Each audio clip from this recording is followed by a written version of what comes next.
I don't belong here, Emma whispered to herself, her voice barely audible over the hum of laughter and clinking glasses that floated through the restaurant's grand hall. She stood frozen by the doorway, clutching her small purse like a lifeline. Everything around her screamed luxury, from the gold-framed paintings on the walls to the faint scent of imported lilies that perfumed the air. The chandeliers sparkled like stars, their reflection dancing across polished marble floors that looked too expensive to even step on. Her breath came unevenly as she took in the sight of elegantly dressed diners, their clothes whispering of old money and effortless confidence. Women wore designer gowns that shimmered under the soft light, and men in tailored suits leaned back with the ease of those who had never worried about bills or broken shoes. Emma, in her simple floral dress from a clearance rack and scuffed heels she'd worn to every parent-teacher conference, felt like a misplaced puzzle piece in a perfect picture. The hostess, a young woman with a sleek bun and red lipstick, offered a professional smile that didn't quite reach her eyes. "Do you have a reservation, miss?" she asked, her gaze flicking briefly over Emma's outfit before returning to her face. Emma swallowed hard, forcing herself to speak. "Yes, reservation for Emma Clark. Table 7. The hostess tapped on her screen, then nodded politely. "Of course, right this way." As Emma followed, her heart pounded. Each click of her heels on the marble echoed too loudly, like an alarm announcing that she didn't belong.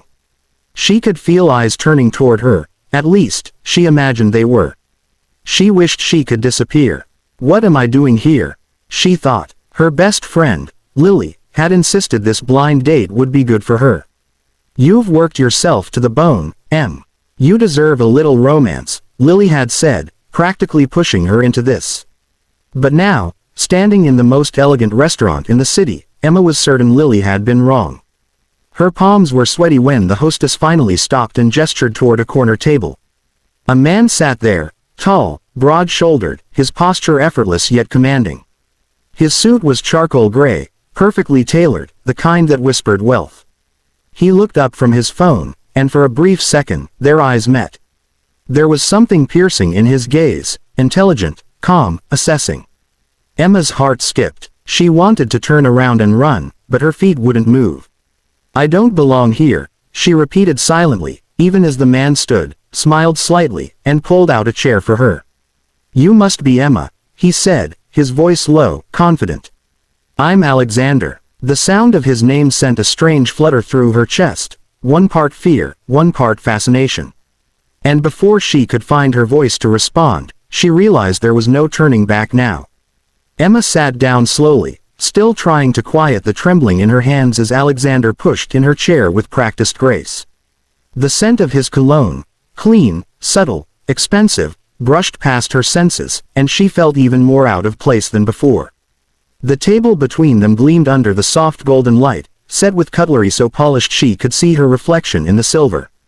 A waiter appeared instantly, pouring water into crystal glasses and placing a folded napkin on her lap. Emma mumbled a shy, "Thank you," while Alexander nodded in acknowledgement, his composure calm and assured, like someone born into control. He was nothing like she expected. From the moment he looked up, his presence filled the space, not in a loud or overbearing way, but with quiet confidence. His dark hair was neatly styled, his jawline sharp, and his eyes, they weren't cold, as she'd imagined a millionaire's might be. They were focused, curious, almost kind. Still, Emma couldn't shake the unease twisting in her chest. How could someone like him possibly be her blind date? She wondered if the universe was playing a cruel joke. "I hope you didn't wait long," she managed, tucking a stray curl behind her ear. "Not at all," he replied smoothly, setting his phone aside. "I'm glad you made it." His tone was warm, but she caught a faint smile tugging at his lips, as though he found her nerves oddly endearing. "Lily mentioned you're a teacher." Emma blinked. So, he did know Lily. Her meddling best friend had really gone through with this setup. "Yes," she said, sitting a little straighter. "I teach 3rd grade at Brookfield Elementary." "That sounds exhausting," he said lightly, though not mockingly. 30 little humans counting on you every day." She laughed softly. "More like 30 whirlwinds of chaos and curiosity. But I love it. Most days, anyway." There was genuine interest in his expression. "It takes a lot of patience." "I admire that." His compliment disarmed her. Most men she met didn't seem to care what she did for a living, let alone appreciate it.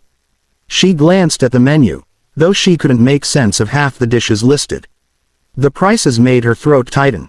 $50 for soup. She silently prayed he wouldn't notice her discomfort. As if reading her thoughts, Alexander leaned forward slightly. "Don't worry about the menu," he said, his voice gentler now. "Just order whatever you like.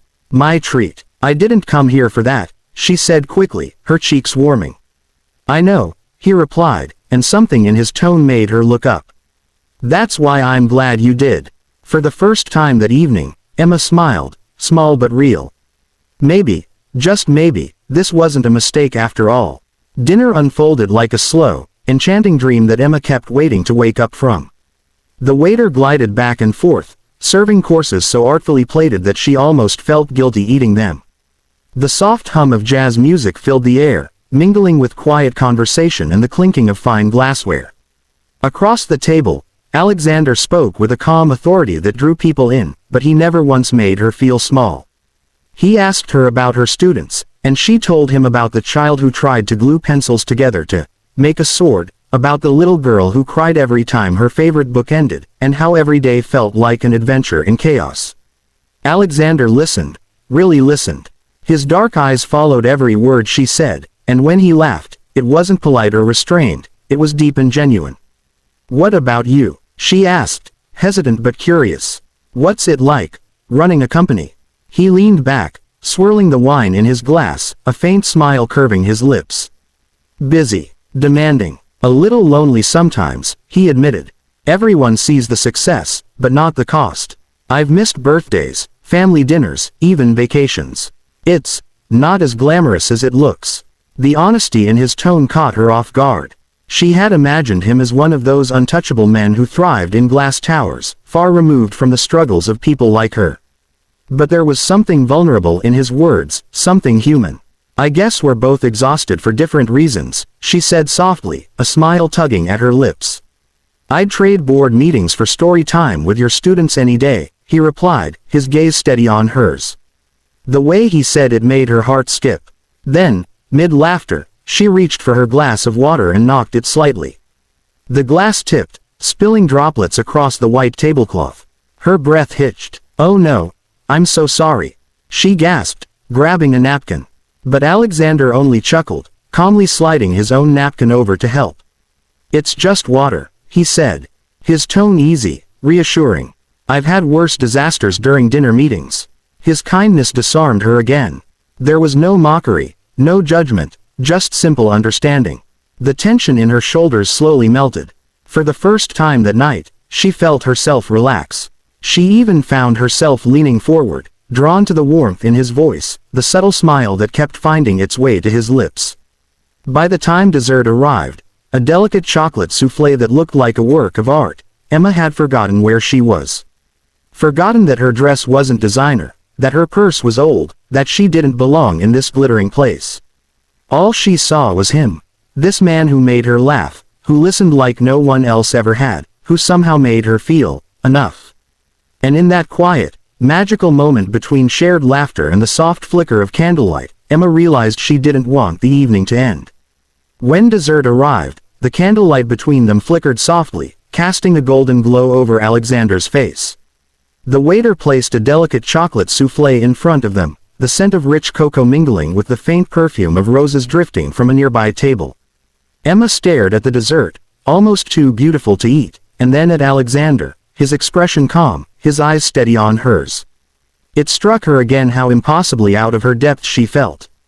Every detail of this place screamed perfection, and she was the only imperfection in it. Alexander leaned forward, resting his elbows lightly on the table. "You keep looking at the door," he said, his tone teasing but not unkind. "Are you planning your escape?" Emma's cheeks flushed. She hadn't realized how obvious her nerves were. "No, I just..." She fidgeted with her fork, avoiding his gaze. "Places like this make me nervous. I'm not used to all this. Fancy things, crystal glasses, people who look like they stepped out of a magazine." He tilted his head slightly, studying her. "And what do you think you look like?" She gave a small, self-deprecating laugh. Like someone who spent half her salary on this dress and still feels out of place. Her voice softened to a whisper. I don't belong here, Alexander. Not with people like you. For a moment, he didn't answer. The background noise of the restaurant faded into a blur as his gaze stayed fixed on her. Then he spoke, his voice quiet but certain. Emma, I don't belong here either. Her eyes widened slightly. What do you mean? You fit here perfectly. He smiled faintly, the kind of smile that carried more truth than humor. I've spent years sitting in restaurants like this, surrounded by people who only talk about money, competition, or appearances. But none of it feels real anymore. Do you know what it's like to have everything, yet feel completely alone at a table? She didn't know what to say. His words chipped away at the image she had built of him, the powerful CEO, untouchable and proud. Beneath that polished exterior was a man who sounded just as lost as she sometimes felt. I like that you don't belong here, he continued gently. Because it means you see things differently. You notice the details, the music, the light, the people. You're real, Emma. And that's rare. Her heart caught in her throat. The sincerity in his tone made it impossible to look away. For the first time, she didn't see a millionaire or a man from a different world. She just saw him, sitting there, looking at her like she was someone worth seeing. She laughed softly, trying to steady the emotion rising in her chest. You say that like you've known me longer than one dinner. He smiled. Sometimes one evening is enough to know someone's real. Silence lingered between them, comfortable now. Emma took a bite of the soufflé, the sweetness melting on her tongue. For the first time that night, she didn't feel like an outsider or an imposter. She felt seen. When Alexander reached across the table, his hand brushing lightly against hers, she didn't pull away. The warmth of his touch sent a spark through her. Maybe, she thought, it wasn't about belonging to a place, but about finding someone who made you feel like you did. And sitting there, under the glow of candlelight and quiet laughter, Emma realized that for the first time in a long while, she didn't want to leave.